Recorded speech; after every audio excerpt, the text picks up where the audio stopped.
prazer em conhecer quem não participou das últimas duas edições que eu preguei, né, no encontro. Então, para mim é uma alegria, e alegria revê-los. De ontem para hoje já deu para ter saudade. Que bom.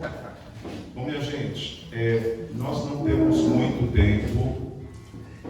Eu costumo estar muito dedicado nas missões que me são confiadas, e eu penso que cada temática ela tem o seu grau de importância, e na minha vida certos temas eles se tornam temas longos, porque eu gosto realmente de me dedicar, de me debruçar e tal. Mas com certeza Deus vai nos ajudar, a gente vai conseguir entregar aqui o máximo, né, da nossa experiência. E, obrigado. E se por um acaso alguma coisa faltar, aí a gente marca a segunda parte. Né? Porque quando o assunto é bom, a gente vai fazer uma xerox.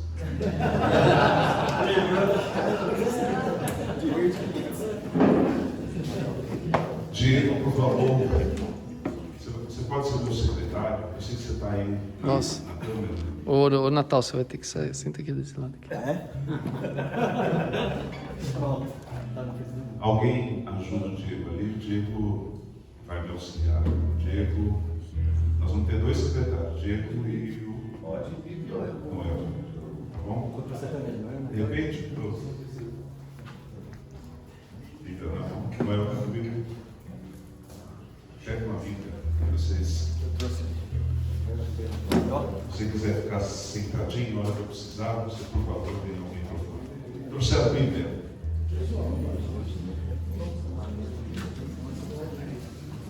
Muito bem. Nós vamos falar sobre administrar com fé. Eu acho que todos receberam um texto que o Fábio mandou, e falando um pouco do resumo da nossa partilha. Administrar com fé.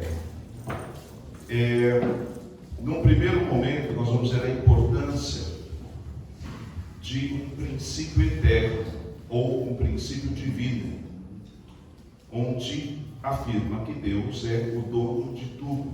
Num segundo momento, é importante a nossa reflexão para a raiz do problema dentro dessa administração com fé.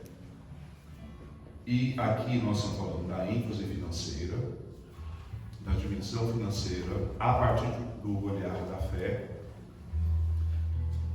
Então, um pouco da raiz do problema, do ponto de vista de uma batalha interior do homem. E vamos concluir com qual o caminho da libertação. E ali no texto que fala, trazia 3 recursos importantes, e a gente vai tentar aprofundar um pouquinho acerca da sobriedade, da partilha e da confiança. Ok? Muito bem. Para nós começarmos, quando se fala em administrar a fé, existem 1, 2, 3 perguntas. A primeira pergunta é: fé em quê? Fé em quem? E a terceira pergunta: e contra quais inimigos invisíveis essa fé deve lutar? Vamos falar para o coleguinha. Fé em quê? Fé em quê? Fé em quem? Fé em quem? E quais os inimigos invisíveis desta fé? Quais os inimigos invisíveis dessa fé? A verdadeira batalha financeira, ela não se trava apenas no banco. Porque quando você fala de batalha financeira, eu não sei o que vem na sua mente. Eu estou trazendo aqui o banco, mas pode ser que para você não seja realidade de banco. Mas ela é uma batalha que se trava por primeiro no coração. Todas as vezes que você ouvir falar da administração pela via da fé, né, na dimensão financeira, nós não estamos falando de dinheiro. Mesmo que você falasse desta temática para uma dimensão extramuros, fora dos muros da igreja. Quem de fato gosta de uma experiência mais profunda, quem gosta de olhar para temas de forma mais profunda, vai perceber que não é sobre dinheiro, é sobre dimensão emocional e dimensão dos relacionamentos. Repete comigo: financeiro, dinheiro, administração, diz respeito por primeiro, dimensão emocional, e a dimensão dos relacionamentos. Olha para o coleguinha e diz: não é sobre grana.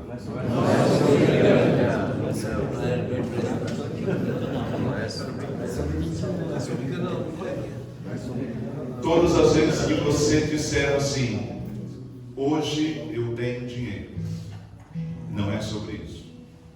Se você disser: estou tão sem grana, eu não sei qual o coral que fica mais alto, também não é sobre isso. Ok? Pergunta para o amiguinho se já tinha parado para pensar nisso.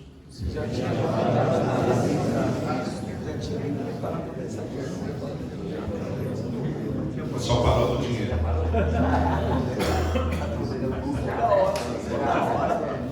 Então, se não é sobre dinheiro, é sobre as dimensões da emoção e as dimensões dos relacionamentos.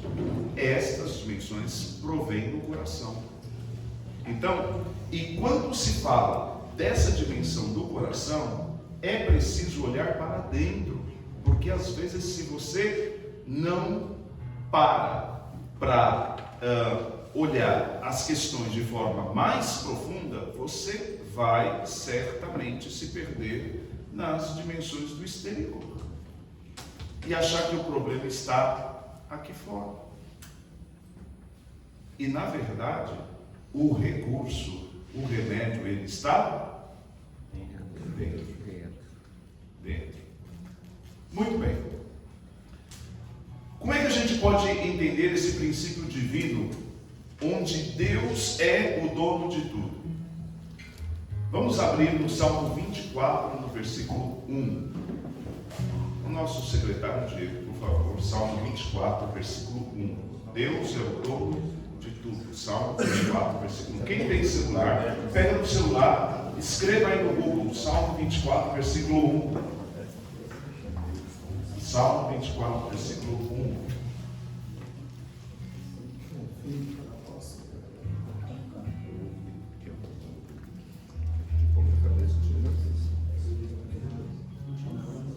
Salmo 24, versículo 1.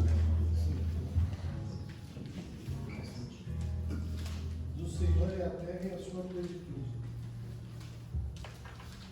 Aí, Pode continuar. o mundo e aqueles que nele habitam. Muito bem. Pode ler de novo. O Senhor é a terra e a sua plenitude. O mundo e aqueles que nele habitam. Muito bem. Diego encontrou. Nós já lemos 2 vezes, pela caridade do irmão. Agora nós vamos ler 3 vezes. A terceira vez, Salmo 24. versículo 1. Isso.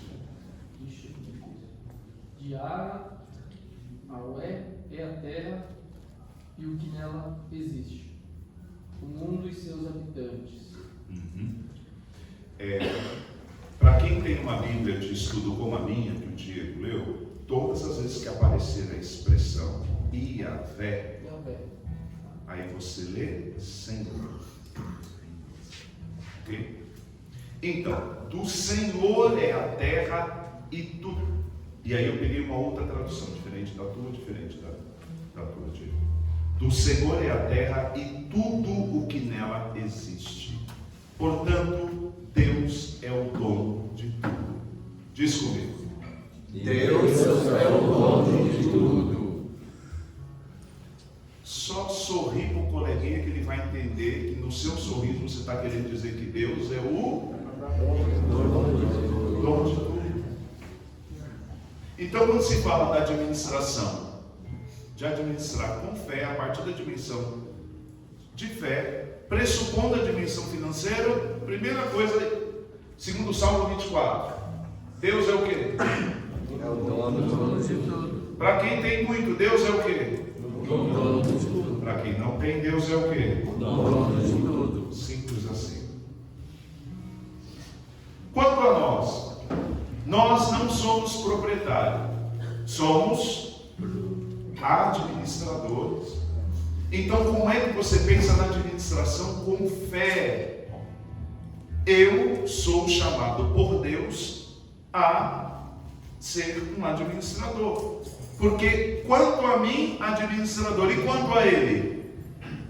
Dono de tudo. Quanto a mim, Administrador. Dono de tudo. faz o gesto com a mão.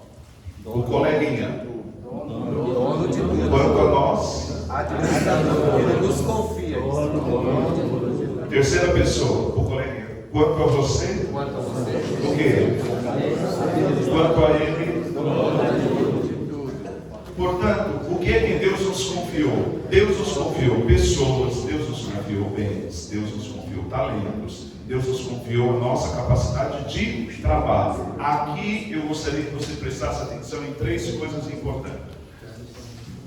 Eu ando um pouco, viu? Porque se de vez em quando eu não andar,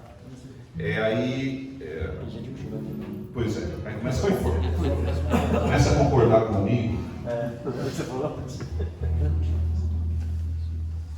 Três dimensões é importante. Quando Deus nos confia trabalho, gente, trabalho, eu preciso saber o conceito de trabalho. Emprego, eu preciso saber o conceito de emprego. Quando eu sei o que é, eu vou decidir se quero ficar ou não com este conceito. Isso vai me ajudando a administrar bem com fé nessa dimensão. Que o sujeito de fé, que Deus é dono e que eu sou administrador. Eu gosto muito de filologia, que é significado da raiz das palavras. O que significa trabalho? T-R-A-B-A-L-H-O. Trabalho significa tortura. Então, pelo amor de Deus, quem quer trazer para a sua vida uma administração com fé, nunca mais diga. Deixa eu ver um retiro pessoal, toca aqui, mano. Nunca mais diga, estou trabalhando. Porque senão, ao pé da letra, você vai pressupor o quê? Estou sendo torturado. E aí na Xerox, filho, é tortura. O que significa trabalho? Qual a raiz etimológica da palavra emprego? Emprego, E-M-P-R-E-G-O, emprego. Emprego, você já disse estou empregado? Eu também. Até descobrir. Tem gente que diz assim, tem uma senhora que ajuda lá em casa, é a nossa empregada. A gente tem uma mania de pegar as palavras e vai soltando, vai falando. Emprego significa estar preso. Estar preso. Estar preso. Trabalho significa e emprego significa então, no ponto de vista da administração da fé, que é o que compete a cada um de nós, nós precisamos entender, além da dimensão de trabalho, além da dimensão de emprego, eu e você precisamos entender acerca da missão. O trabalho para nós pressupõe missão, o emprego para nós pressupõe missão. É sobre isso. Como administrar bem, genuinamente com fé, a dimensão financeira. Entender que Deus é dono, entender que eu sou administrador e que dentro dessa dimensão eu sou chamado a exercer uma missão. Sorriso com o coleguinha e diz: entendeu?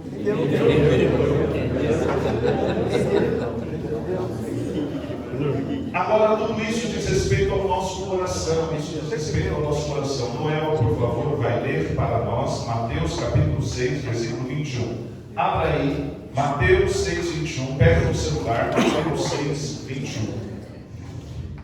Mateus capítulo 6, versículo 21.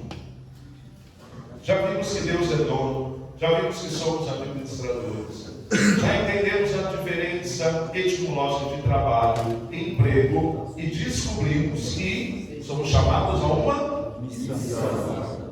E que administrar com fé deve começar no coração, e a dimensão financeira pressupõe dimensão emocional e dimensão dos relacionamentos.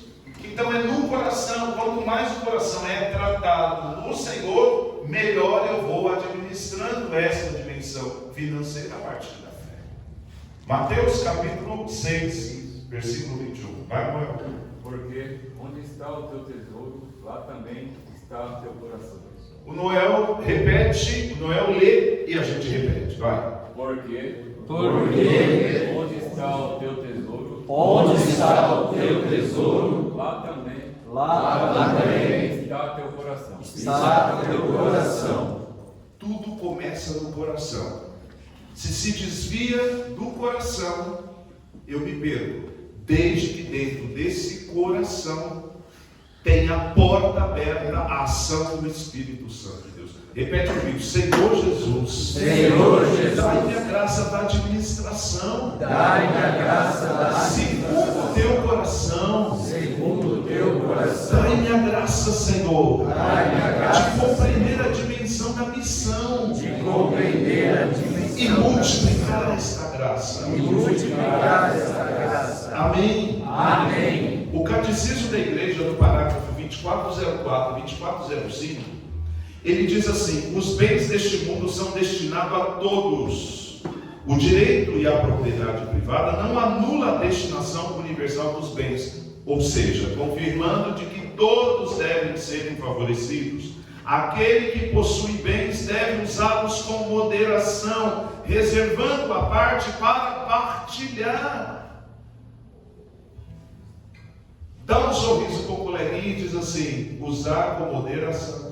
Usar com moderação E a partilha. e a partilha. Ou seja, minha gente, em resumo aqui ao catecismo, Deus ele não condena a prosperidade. Deus não condena a riqueza. Deus não condena o fato de você ter. Deus não condena o fato de você fazer as suas reservas. Porém, o que é que está condenado ou condenável? Egoísmo, o acúmulo sem partilha e a confiança no dinheiro. Confiar no dinheiro é tirar Deus do lugar dele, porque você começa numa dimensão idolátrica. Idolatria é quando Deus perde o lugar. Você deixa de ser administrador, deixa de realizar a sua missão e passa sim a colocar em prática a categoria trabalho e passa a colocar em prática a categoria do emprego. E aí, se você não vai fazer parte como um empregado, você vai empregar-se. Agora, cuidado com a ilusão. Eu tenho trabalhadores e eu tenho empregados, porque eu estou dentro dessa dimensão que dá confiança no dinheiro. Atenção que, primeiro, tudo que eu oferto o outro, eu oferto primeiro a mim. Tudo que eu falo e trato sobre o outro, eu estou tratando por primeiro, no que diz respeito a mim. Vamos falar com o coleguinha, se estiver dormindo, que ele acorde e diz: cuidado. Repete comigo essa frase de São João Crisóstomo. São João Crisóstomo diz assim: não é o dinheiro que é mau. Não é o dinheiro que é mau, Mas o mau uso dele. mas o mau uso dele. Diego, abra por favor Mateus capítulo 6, versículo 33. Mateus 6, 33. Nós já estamos em Mateus, lá no versículo 21. Agora nós vamos ver o mesmo capítulo, porém o versículo 33. Mateus 6, 33. Mateus 6, 33. 6, 33. Dá um dó maior, por favor. Buscai primeiro o reino de Deus e a sua justiça. Tudo mais. E tudo mais vos será acrescentado. Aleluia, aleluia. Chegou aí? Leia, por favor. Buscai em primeiro lugar seu reino e sua justiça, e todas essas coisas vos serão acrescentadas. Já assinou, Celso? Não vos preocupeis, portanto, com o dia de amanhã, pois o dia de amanhã se preocupará consigo mesmo. A cada dia basta o seu mal. Ok.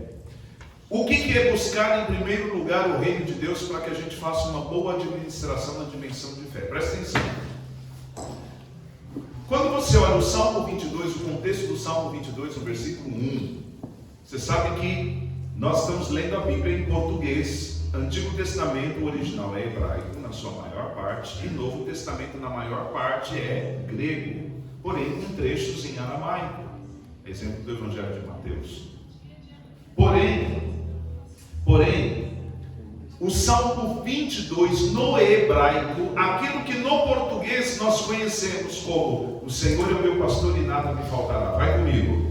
O Senhor é meu pastor e nada me faltará. Você sabe, só este trecho traduzido no original, ele está assim: ainda que você não tenha tudo, o essencial não te faltará.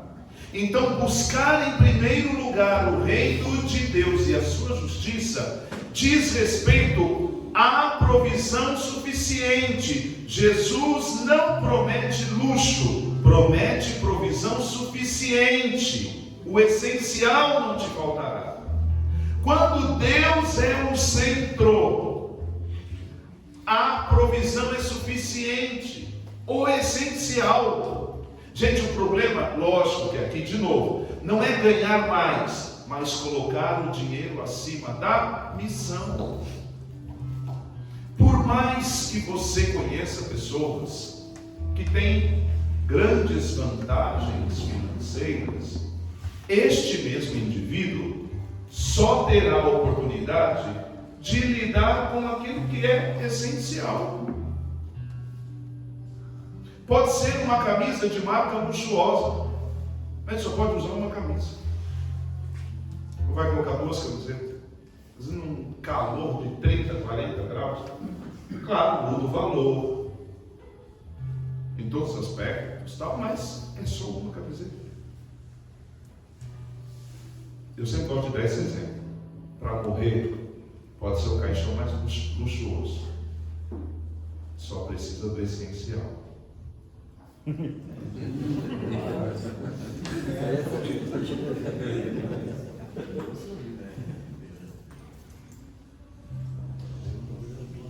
Quando tivemos a pandemia Covid, que um membro da família Safra morreu, sabe qual foi a frase dele? Um dos donos do Banco Safra. Ele diz: estou morrendo com falta de ar, porque é Covid. E ele diz: o ar, o meu dinheiro não pode comprar. Pergunta para o coleguinha: o que você acha dessa frase?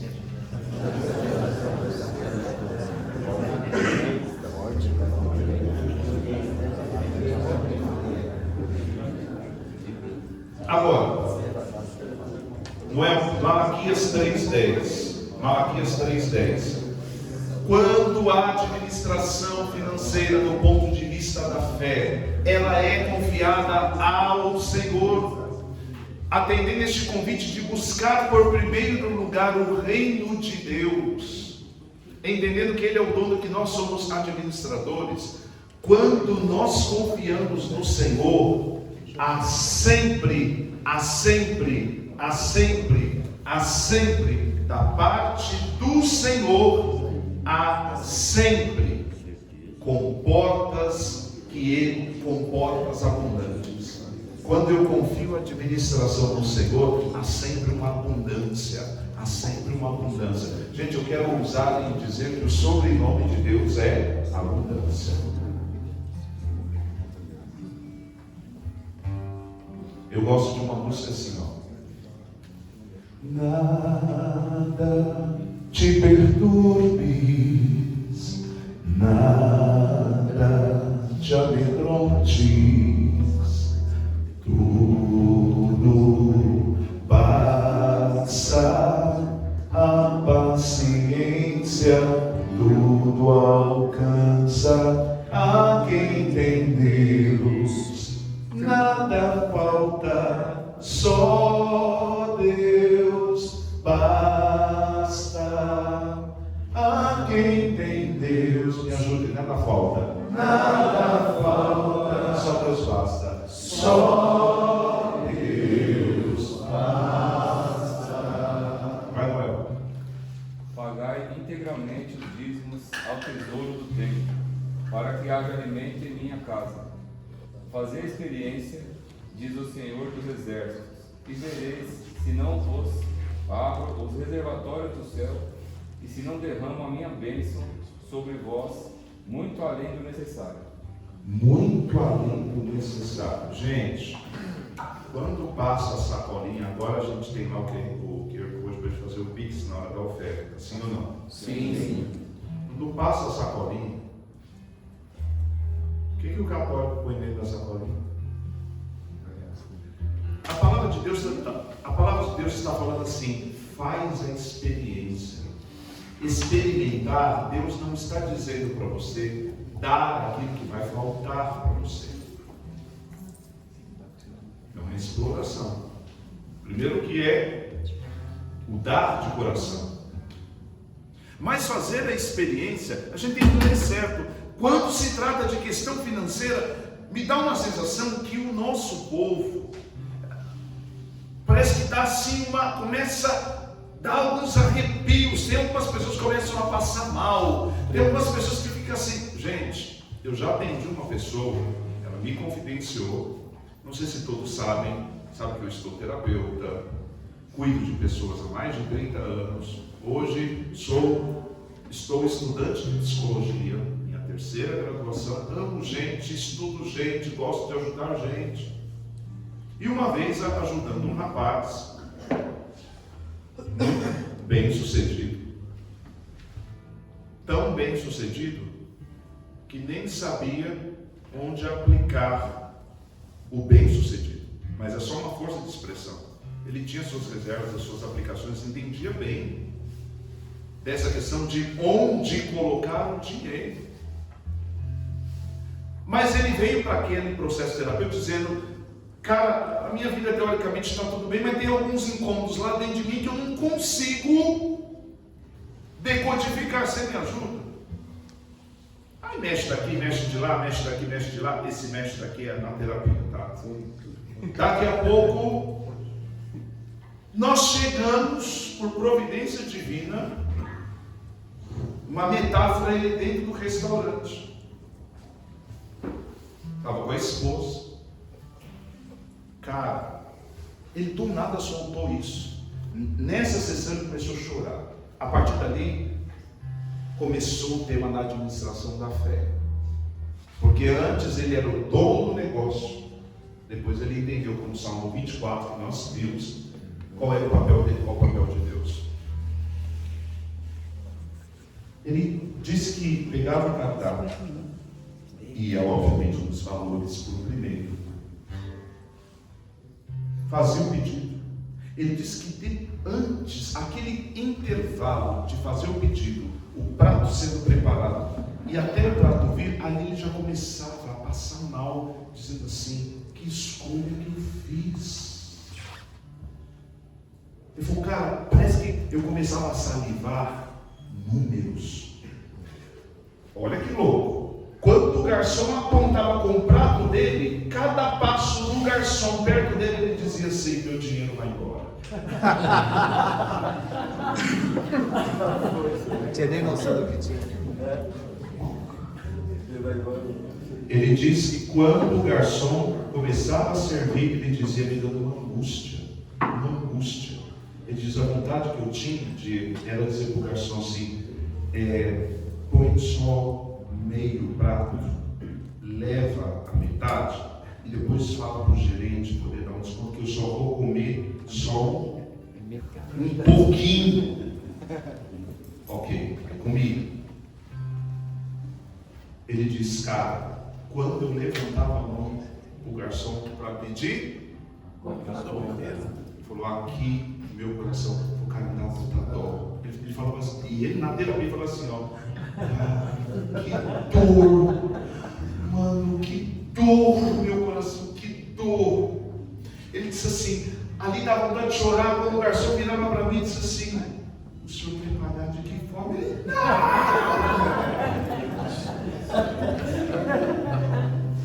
gente, esse rapaz diz que ele ia com a esposa no caminho, cara fechado do lado.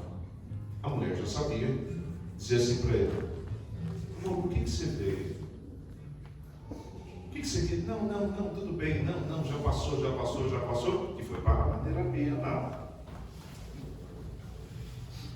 Eu não posso mostrar porque, né, assim. Eu queria fazer uma pergunta para você. Só um segundinho. Aqui é a foto. Ó. Mas não vou te mostrar. Tem uma foto e depois tem uma segunda foto dele comigo num restaurante top. E quando nós terminamos de comer, ele levantou a mão e disse assim: garçom, pode deixar que esta conta é comigo.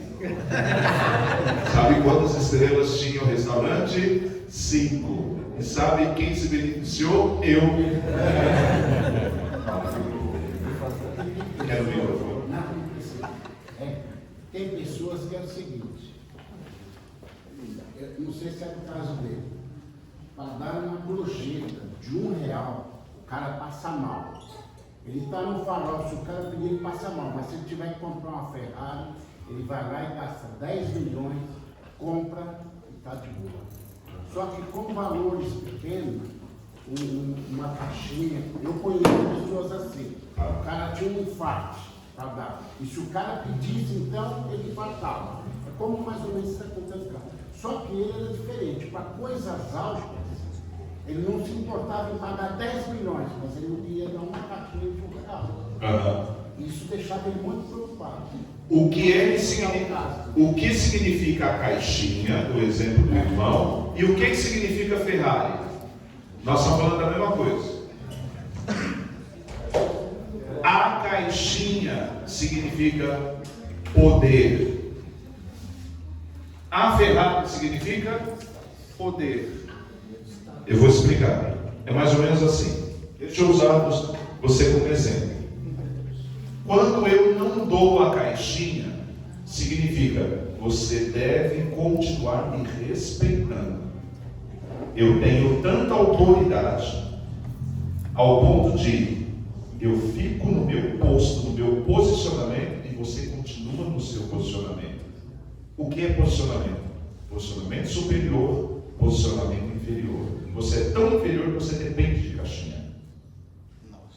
O meu posicionamento superior é um posicionamento de dizer: para que vou lhe dar a caixinha? Porque isso pode mexer na minha posição. Quanto menos caixinha eu der, mais superior eu estarei.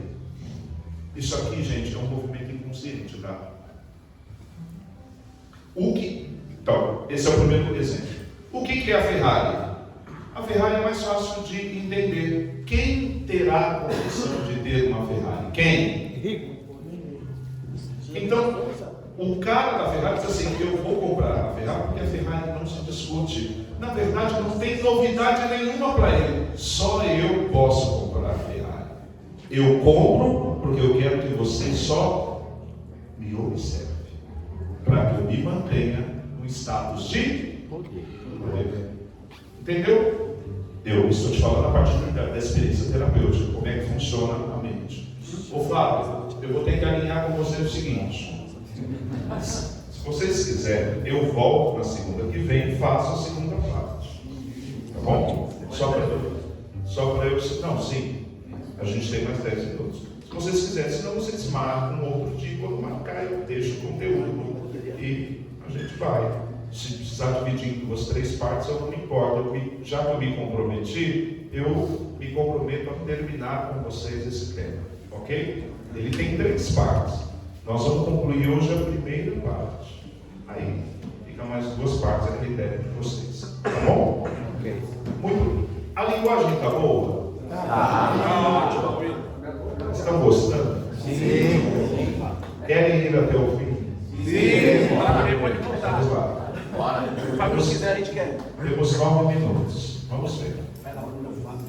Então, veja, e o rapaz da foto, que eu não vou mostrar, melhorou.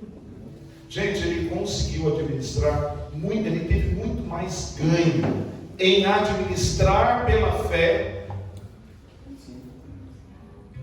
Eu vou falar uma coisa, eu espero que vocês entendam. Eu tenho certeza que vocês vão entender. Ele morava no bairro de Guaianazes. Eu fui visitá-lo, era um apartamento bem pequeno. Ele disse: guarda teu carro aqui dentro. Você não tem noção desse bairro. E começou, porque o bairro tem isso. Só relatar perigo. Quando terminamos o processo terapêutico, ele estava morando no Tatuapé. E dizia assim: eu não tenho nada contra, eu abençoo todas as pessoas, mas na verdade, no fundo, os meus medos eram medos porque eu estava deslocado. Não era bem medo do bairro. Claro, o bairro trazia as suas consequências do ponto de vista de segurança. Porém, o primeiro medo dele era mexer no bolso. Gente, olha que interessante. Muito bem. Vou concluir. Então, quando se fala de um Deus que quer para nós abrir as comportas do céu, primeira coisa, não é sobre cálculo, mas é sobre confiança. Deus está dizendo: você quer confiar na administração nas minhas mãos? Essa é a pergunta. Porque Ele é dono, eu administro. Segunda questão: quem administra com fé vive liberdade interior. Foi a experiência desse rapaz. Não se desespera na escassez. Escassez é quando me falta. Não se desespera na escassez e nem se orgulha no momento da fartura. Por quê? Porque o verdadeiro milagre financeiro não é ficar rico, é ter paz e equilíbrio com o que se tem. Paz e equilíbrio com o que se tem. Eu, William, já atendi famílias ricas, famílias milionárias, e já tive contato com gente bilionária. Eu já atendi famílias de classe média, já atendi famílias de classe C, D e E. E já convivi com gente de classe F.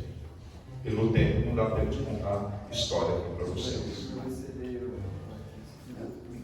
Eu fiz um trabalho na época do Carandiru, porque 36 anos de missão deve ter bastante história. Talvez o tempo que eu tenho de missão, com exceção dos Highlanders aqui em experiência, mas 36 anos de missão, provavelmente essa turminha mais nova não era nem nascida. Uma vez eu fui no Carandiru, por isso que eu estou brincando com classe F. Eu evangelizei um setor do Carandiru onde não podia nem entrar. Era o setor das pessoas portadoras de tuberculose. Eu só entrei com a Bíblia. Quando eu me dei conta, Noel, eu já estava sentado na cama do tuberculoso. E o meu amigo disse assim, não faça isso. Quando eu me dei conta, eu tinha abraçado o Alex, que eu não esqueço o nome desse rapaz até hoje, Alex. Eu abracei um tuberculoso de dentro. Depois que eu abracei, sentei na cama, eu perguntei sobre a administração, como é que ele administrava a vida, do ponto de vista da família. Ele disse assim, eu nunca mais recebi visita. E você sabe qual foi o último abraço? Antes da tuberculose. Ele disse, todos têm medo de mim. Ele falou, cara, eu espero que você não se contamine. Eu falei para ele, o amor não contamina. Então, eu quero concluir uma frase que diz assim, o dinheiro mostra se Deus é o centro da tua vida. O dinheiro mostra se Deus é o centro da tua vida. O dinheiro mostra se Deus é o centro da sua vida. Ou você convida Deus somente no final do mês, ou no quinto dia útil. Qual é a proposta para nós hoje? Primeiro, nós precisamos fazer um breve ato de entrega, onde cada um de nós somos convidados a entregar a Deus as nossas preocupações, principalmente financeiras. E do ponto de vista terapêutico, falar de dinheiro para o homem é um tema extremamente importante. Deixa eu dar uma dica para vocês. Um homem que tem problema financeiro e que vem nas segundas-feiras rezar o terço, inconscientemente fala, na cabeça dele se ele não tiver caminhos para resolver a questão financeira, isso pode ser um bloqueio até no coração. Ele começa a rezar aqui triste, com aquele sentimento, Noel, dizendo assim, ok, estou aqui, mas eu não tenho.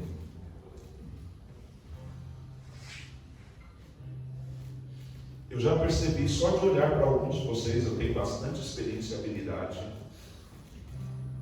Eu tenho facilidade de conexão. Eu olho alguns olhares que eu passei assim, cara, me daria uma vontade de sentar e dizer assim, fala que eu te escuto. Tem homens aqui que estão aqui, ó, fala, na garganta. Você precisa ser mais sensível com o teu irmão de Deus. Você precisa ter a capacidade de, ao se aproximar, você precisa ter mais sensibilidade. No ponto de vista, eu tenho o que você precisa. Sabe qual é a primeira solução financeira? Os teus ouvidos.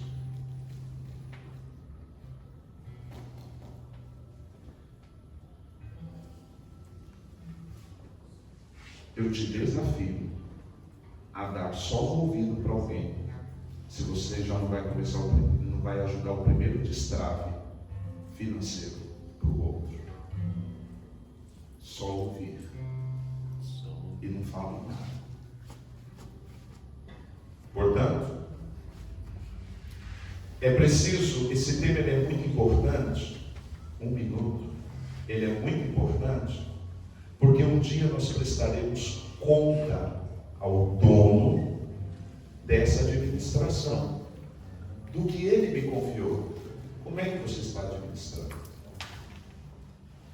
Cuidado que tem muita gente de igreja, agora que eu vou falar, tipo cenas dos próximos capítulos, que aí vocês, eu vou provocar vocês interesse, aí o Fábio vai me ligar e dizer, volta rápido, pelo amor.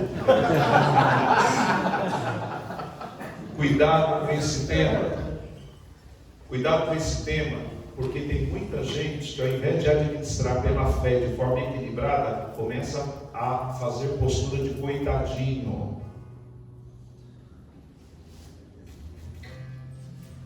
E ao invés de você sair do buraco, você leva a outros.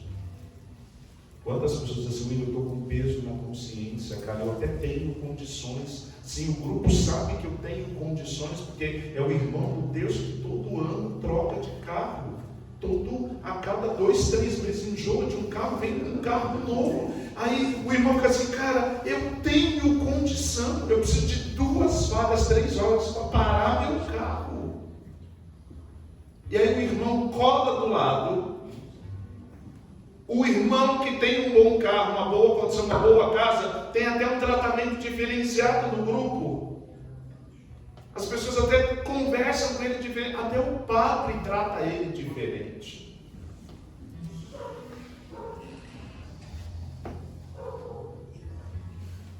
Você precisa ajudar o irmão que está numa boa condição a também permitir que ele faça o exercício dele. Como é que o irmão em boa condição vai fazer o exercício dele? É quando você vai entender, no dia que ele falar sim, eu quero me dispor, e o dia que ele falar não, eu não vou me dispor. E você continua amiguinho e irmão dele. Aí o irmão de boa condição, para fazer o bom exercício da administração de fé, ele quer ter liberdade, por exemplo, de ter uma convivência natural ponto de ir na tua casa, mas a tua casa é muito humilde. Ele quer chegar lá e sentar na tua cadeirinha humilde e falar com você, olhando nos teus olhos, sem olhar para aquilo que você tem. E ao final dessa visita, você vai se segurar para não pedir a ele dinheiro emprestado.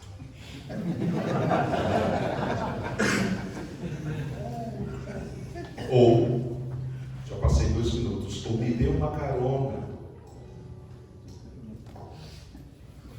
Administrar com fé é você dizer para o irmão que tem condição assim: hoje eu e você vamos no meu carro. E aí o irmão que tem um carro confortável vai no Fusquinha 72. Portanto, irmãos, repete comigo.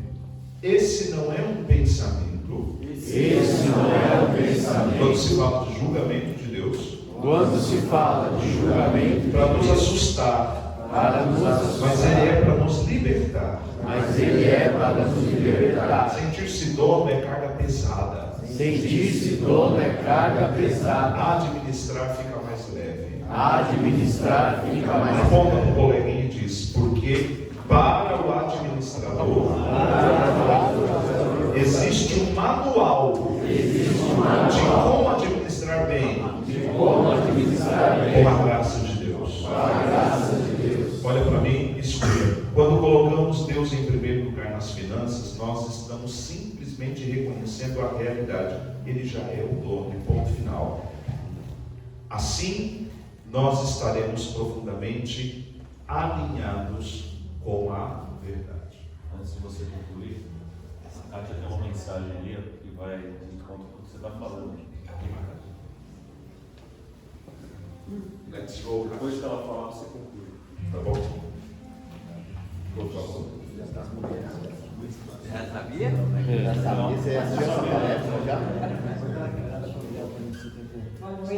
Boa noite. Eu vim aqui hoje para convidar vocês a olhar para uma realidade que eu olhei. Nós temos uma campanha que é o Outubro Rosa. Todo mundo já ouviu falar? Sabe do que se trata? E o Novembro Azul? Então, essa é a realidade. Eu estive no IBCC com a turma da ginástica. Nós fazemos essa ação há 2 anos já.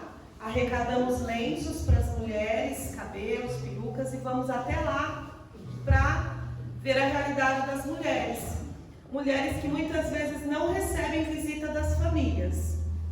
E diante dessa visita, eu passei na ala masculina.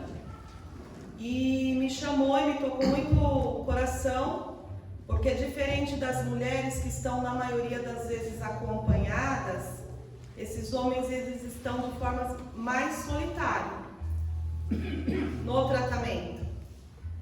O andar, onde ficam os homens que estão em tratamento ou internados, é bastante vazio.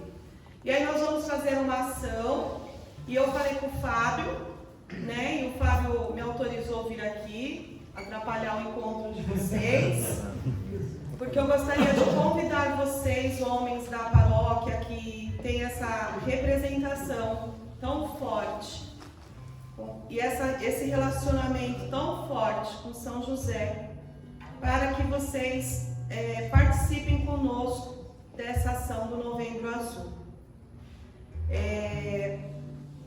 Muitas pessoas não ajudam porque não sabem o que doar para esses homens. E aí, conversando com a Inês lá no IPCC, que é a pessoa responsável que passa as visitas, ela me disse que elas fazem vaquinhas lá muitas vezes para comprar meias, bonés e palavras cruzadas, visto que às vezes quando vai para a quimioterapia o tempo que fica lá, da espera, é demorado.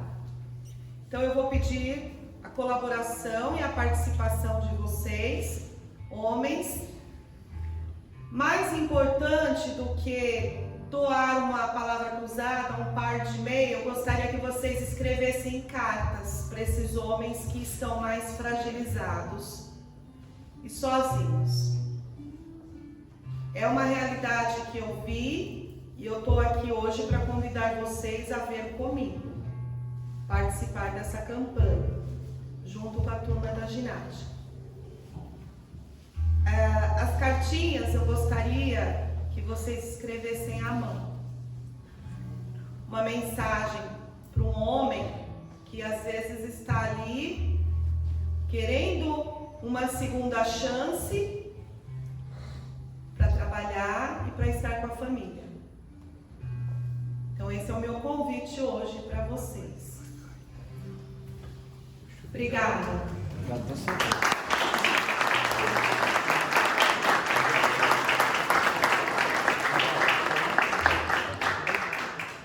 Eu preciso de um minuto. Vocês fiquem em pé, por favor. E que você pudesse escolher mais duas pessoas, de preferência aquelas que você não tem tanta intimidade, então provavelmente alguns. Fiquem 3-3.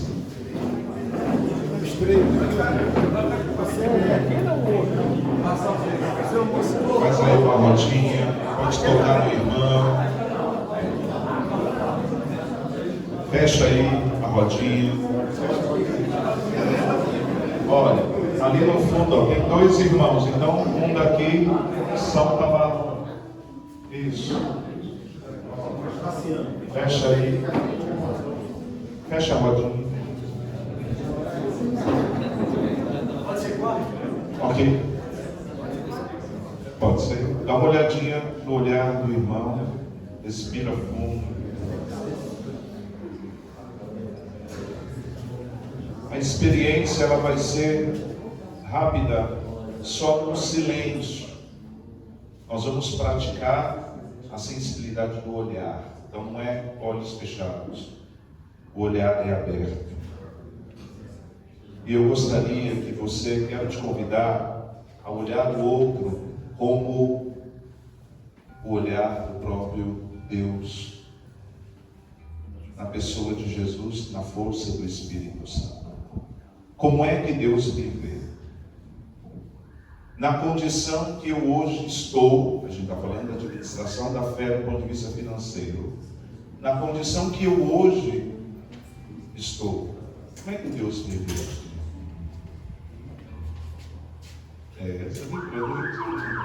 Como é que Deus me vê?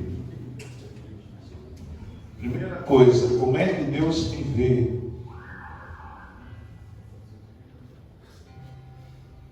Se neste olhar Ele pudesse propor para você o último dia, o último momento, ao ponto de você nem chegará na tua casa, o esposo ou alguém soube que você saiu para vir ao terço dos homens, porém a proposta agora é, você não vai nem voltar mais para casa, porque este é o último momento da tua vida.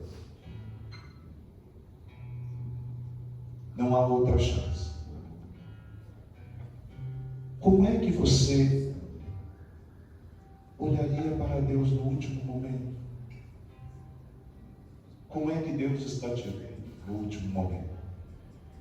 Enquanto você olha para o irmão, eu vou contar um caso. Eu preciso de muito silêncio, olhos abertos. Eu quero que você entre nessa história real. Uma história real. Recentemente, Noel, me chega este relato de um enfermeiro. Ele exausto.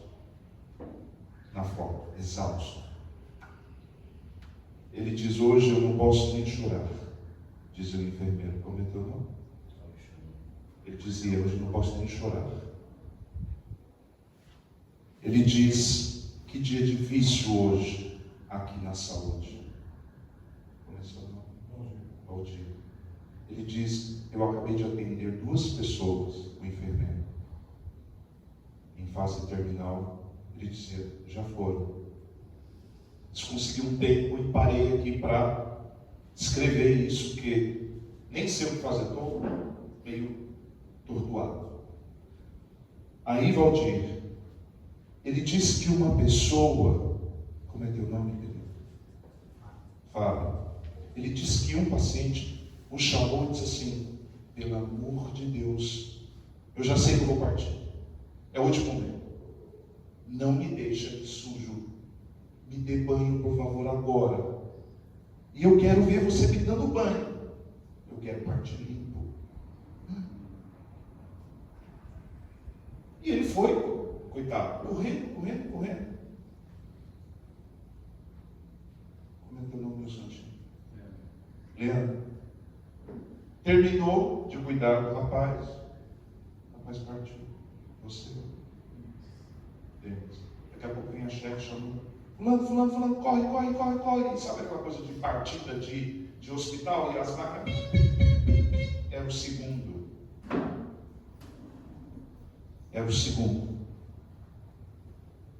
Você? O Rafa. Sabe o que o segundo pediu? Cara, essa história é real. Não fazem 2 meses que isso aconteceu. O segundo pediu, você? Gabriel. O segundo disse assim: não sei que é um ambiente de UTI, ninguém pode entrar aqui. Segura na minha mão, por favor.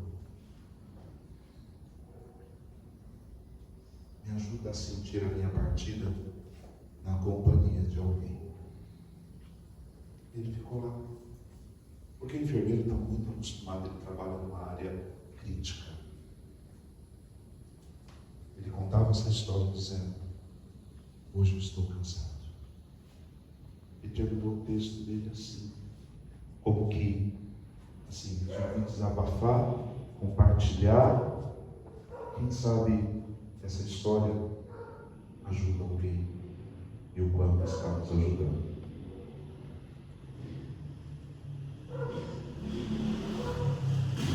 Eu gostaria que agora você entendeu a história, no silêncio, individualmente, você pudesse acolher este irmão, um abraço, individualmente, mas entendendo de que nós só temos a Deus. Só a Deus. O resto, minha gente, é resto. Só Deus. O resto é resto. Se eu tenho muito, se eu tenho pouco, ou se eu não tenho, há quem tem Deus, nada falta. Só Deus basta. Abraça essa pessoa. Individualmente.